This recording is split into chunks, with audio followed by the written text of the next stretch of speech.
So I ditched the King of Tone that I waited 5 years for on the waiting list to go back to a Marshall Bluesbreaker. Now I'm going to tell you why, but first let's take a closer look at this pedal.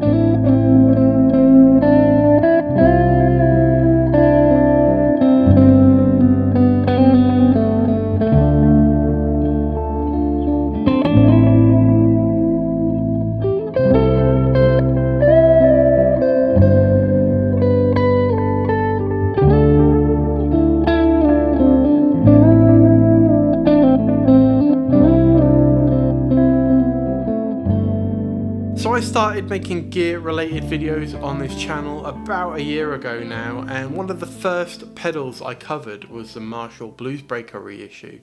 Now watching that video back was a little bit painful, I will admit. I wasn't great at talking to the camera. I had zero production value at all, not that it's fantastic now, but you know, it's better.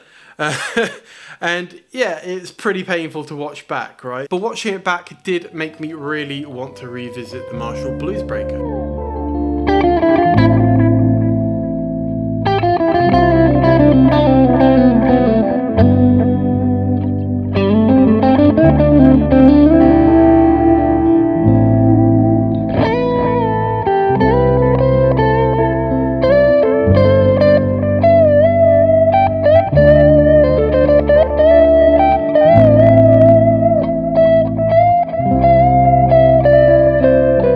So a quick recap, you know, this pedal's been out for about a year. It's not a new pedal. I'm just talking about it because I've kind of rediscovered it, right? So this is an extremely faithful reissue of the original 90s version of this pedal, and it was released around a year ago under a real shroud of mystery, having previously been put up a year prior to that for pre-order, and then quickly disappeared, and you know, Marshall denied all knowledge of it. It was very, very weird. The original version of this pedal was never particularly well sought after throughout the kind of 90s and early 2000s.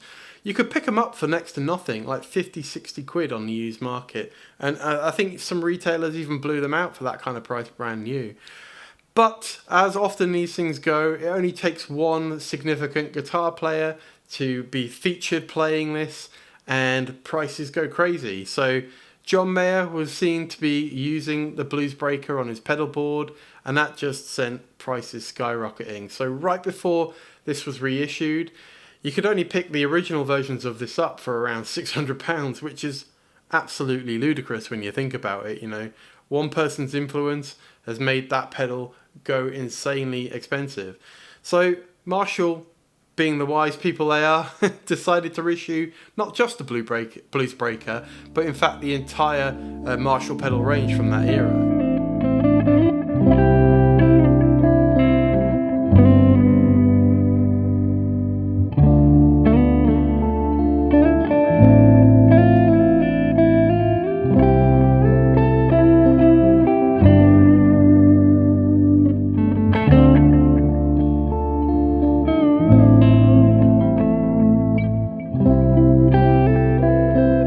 So originally when this came out last year, they were priced fairly high for what they are, to be honest. They were about £169, maybe a little bit more than that, a little bit less than that, depending on where you bought it from.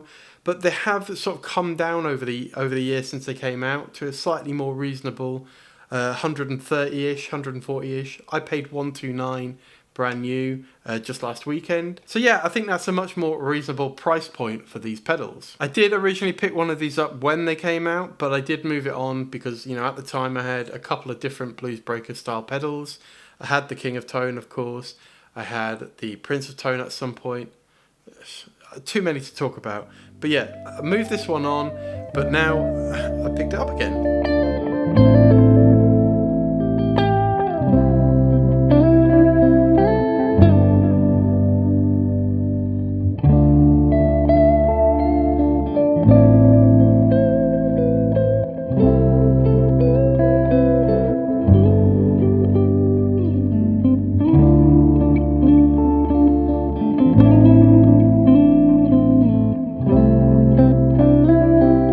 Guys, before we get into the demo and before I tell you why I've gone back to this over the King of Tone, if you are enjoying the content, you're liking this video, please do like it and subscribe. It really does help out. But yeah, onward we go. Cheers. So for the demo and really for everyday use with this pedal, I'm only really using one sound out of it. I like that kind of edge of breakup tone that you get out of the Bluesbreaker style pedals. So I've got the gain set at about 2 p.m, 3 p.m. The tone is dialed quite far back because I like it quite dark. And we've got the volume at 3 p.m. Now, these pedals are quite known for not having a lot of headroom. You do have to have the volume pretty high to even get unity gain, right? So that's kind of where that's set at, about unity gain. So you don't have a lot of boost out of this, but yeah, set like this, they sound really good. But yeah, with these settings, or at least around that kind of rough area, it just gets me that kind of Strat sound that I've had in my head. And yeah, I don't really do much else with the pedal. Sometimes I do boost it with a booster pedal like the Boss BP1W or an SD1 going straight into it. But this sits at the end of my drive chain and it's always on. And it's kind of my, go-to sound for my board. Anyway, here's how it sounds. I'll also will have put some looper playing throughout this video to give you an idea of what it sounds in context. But yeah, on we go.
So why have I ditched the King of Tone and gone back to the Marshall Bluesbreaker?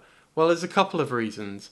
The first one is just the simplicity. This is a 3-knob overdrive. There's no internal dip switches. There's no options. It's just one sound with a bit of tweaking on the gain and tone.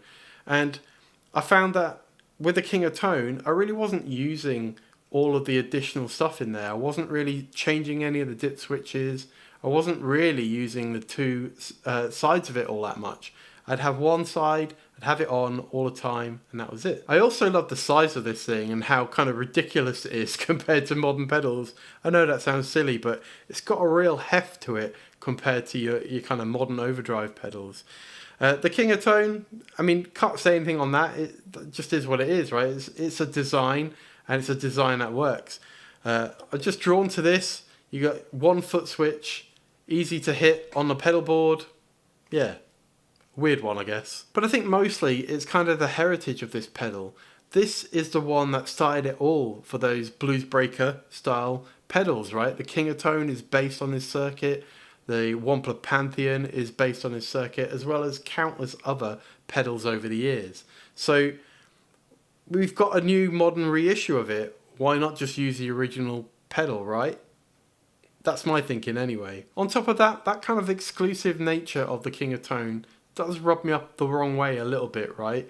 They're really hard to get hold of. I waited 5 years on a waiting list, albeit not with bated breath exactly. I just put my name down and waited till it came up. But if that had broken, there was no easy or affordable way to replace it, right? With these pedals, with the reissue, you can pick up a new one, no problem. You can pick up used ones, no problem. It's just a lot less fuss. And finally, this is my own opinion, so don't flame me. I don't think they sound significantly different.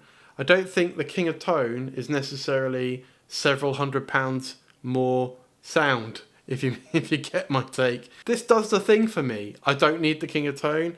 Now, as a caveat, I'm not dissing the King of Tone. I think it's a great pedal.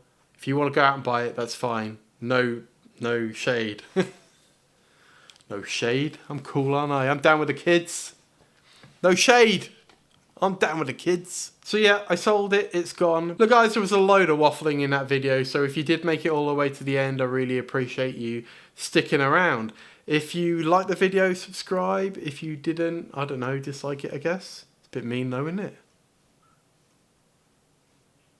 Hurt my feelings. Speaking of ridiculously overpriced overdrive pedals, I did recently check out the Wampler Germanium Tumnus. I'll link that over there if you want to check it out.